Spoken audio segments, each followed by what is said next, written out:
Madame la ministre El Mostali, ministre du Maroc, ces 15 dernières années, le Royaume du Maroc a fait des progrès considérables en matière de développement, sur le plan économique, également sur la question des femmes. La question est la suivante. Pouvez-vous partager quelques-unes de vos pratiques exemplaires pour faire avancer l'égalité des genres et améliorer l'accès des femmes à toutes sortes de services sociaux, en particulier la santé et l'éducation? Et est-ce que les femmes se sont rebellées au Maroc pour avoir accès? Voilà. Merci Madame la modératrice, Excellences, Mesdames les Premières Dames, Excellences, honorable assistance, Mesdames et Messieurs, permettez-moi tout d'abord d'exprimer mon grand honneur de participer à ce forum et de présenter Sa Majesté le Roi qui m'a honoré de le présenter aux travaux de ce forum que nous considérons un forum abrité par la République de Rwanda, que nous considérons parmi un forum qui est d'une grande importance, celle relative à l'élimination de toute forme de contrainte à l'égalité entre les sexes, puisque l'égalité constitue l'entrée stratégique pour l'autonomisation de la femme et le renforcement de sa place dans tous les domaines, dans la vie politique, économique, culturelle et sociale. À cet effet, je tiens à saluer les réalisations de la femme africaine.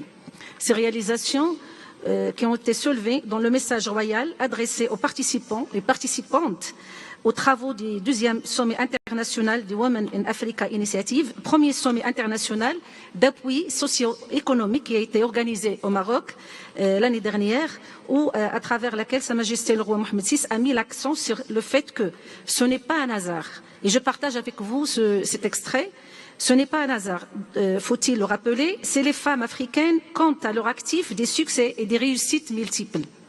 En effet, mieux instruites, plus actives et plus libres dans leur choix de vie, elles s'illustrent désormais par une présence plus dynamique dans les sphères politiques, économiques et sociales. Excellences, Mesdames et Messieurs, c'est avec un grand plaisir et une grande fierté aussi que nous participons à ce sommet riche de bonnes pratiques, riche d'expériences, et ça va nous permettre de renforcer et pérenner aussi les politiques et les projets et initiatives de l'autonomisation de la femme dans tous les domaines.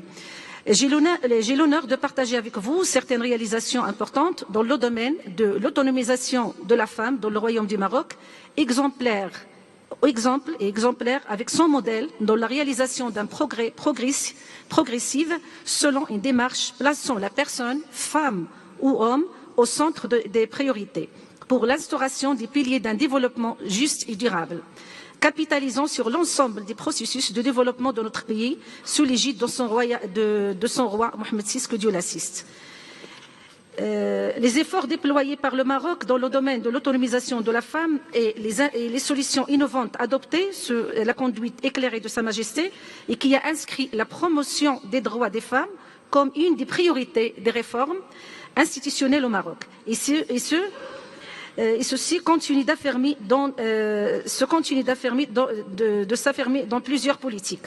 Par conséquent, des textes juridiques ont connu des réformes et des révisions structurelles dans l'objectif de renforcer l'égalité entre les sexes.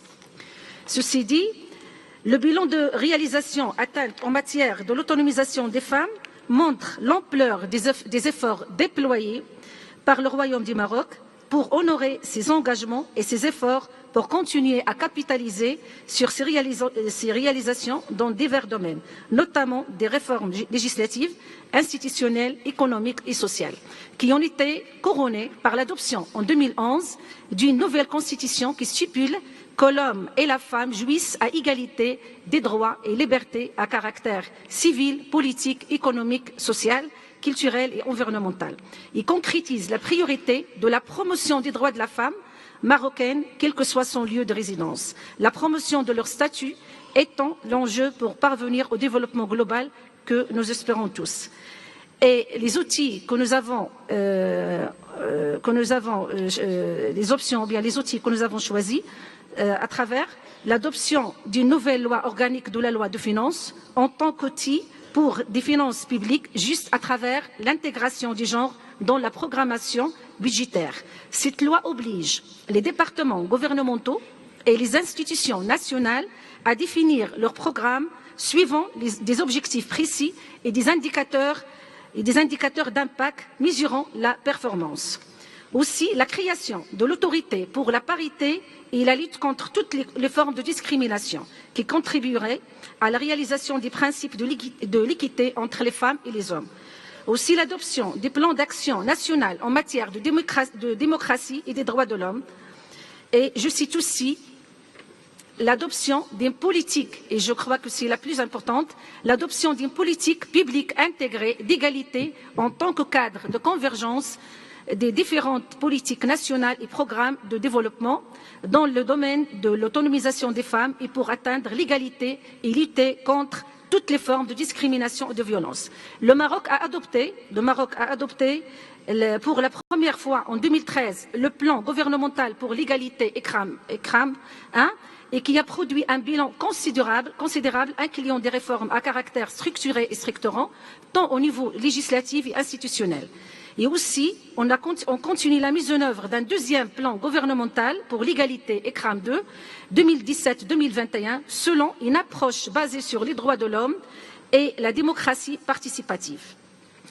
Et je conclus que, conscient de l'importance de l'autonomisation des femmes en tant qu'entrée stratégique pour la promotion des droits des femmes et la consolidation des principes d'équité et d'égalité, l'autonomisation des femmes, économique des femmes, a occupé une place majeure dans les deux versions des plans gouvernementaux pour l'égalité. Merci.